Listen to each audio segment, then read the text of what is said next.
ನಮಸ್ಕಾರ, ಲೋಕಾಯುಕ್ತ ದಾಳಿ ಟಿವಿಗೆ ಸ್ವಾಗತ. ನಾನು ಗಾಯತ್. ರೈಲು ಪ್ರಯಾಣಿಕರಿಗೆ ಕನ್ಫರ್ಮ್ ಟಿಕೆಟ್ ಸಿಗುವುದು ಸುಲಭವಾಗಲಿ ಎಂಬ ಉದ್ದೇಶದಿಂದ ಭಾರತೀಯ ರೈಲ್ವೆ ಮತ್ತು ಐಆರ್ಸಿಟಿಸಿ ಅಕ್ರಮ ದಲ್ಲಾಳಿಗಳ ವಿರುದ್ಧ ಸಮರ ಸಾರಿದೆ. ಇದರ ಭಾಗವಾಗಿ ದೇಶದಾದ್ಯಂತ ಸಕ್ರಿಯವಾಗಿದ್ದ ಸುಮಾರು 3 ಕೋಟಿಗೂ ಹೆಚ್ಚು ನಕಲಿ ಮತ್ತು ಅನುಮಾನಾಸ್ಪದ ಯೂಸರ್ ಐಡಿಗಳನ್ನು ಡಿಆಕ್ಟಿವೇಟ್ ಮಾಡಲಾಗಿದೆ. ಅನೇಕ ದಲ್ಲಾಳಿಗಳು ಮತ್ತು ಅನಧಿಕೃತ ಏಜೆಂಟ್ಗಳು ನೂರಾರು ನಕಲಿ ಐಡಿಗಳನ್ನು ಸೃಷ್ಟಿಸಿಕೊಂಡು ಸಾಮಾನ್ಯ ಪ್ರಯಾಣಿಕರಿಗೆ ಟಿಕೆಟ್ ಸಿಗದಂತೆ ಮಾಡುತ್ತಿದ್ದರು. ವಿಶೇಷವಾಗಿ ಹಬ್ಬದ ಸೀಸನ್ಗಳಲ್ಲಿ ಮತ್ತು ತತ್ಕಾಲ್ ಬುಕಿಂಗ್ ಸಮಯದಲ್ಲಿ ಇಲ್ಲೀಗಲ್ ಸಾಫ್ಟ್ವೇರ್ ಬಳಸಿ ಕ್ಷಣಾರ್ಧದಲ್ಲಿ ಟಿಕೆಟ್ಗಳನ್ನು ಕಬಳಿಸುತ್ತಿದ್ರು. ಇದನ್ನು ತಡೆಯಲು ರೈಲ್ವೆ ಇಲಾಖೆ ಈಗ ಬೃಹತ್ ಶುದ್ಧೀಕರಣ ಪ್ರಕ್ರಿಯೆಯನ್ನು ನಡೆಸಿದೆ.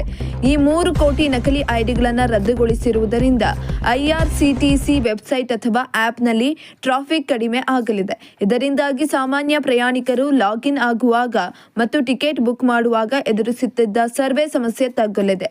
ತತ್ಕಾಲ ಟಿಕೆಟ್ ಪಡೆಯುವಾಗ ಸಾಮಾನ್ಯ ಜನರಿಗೆ ಹೆಚ್ಚಿನ ಅವಕಾಶ ಸಿಗಲಿದೆ.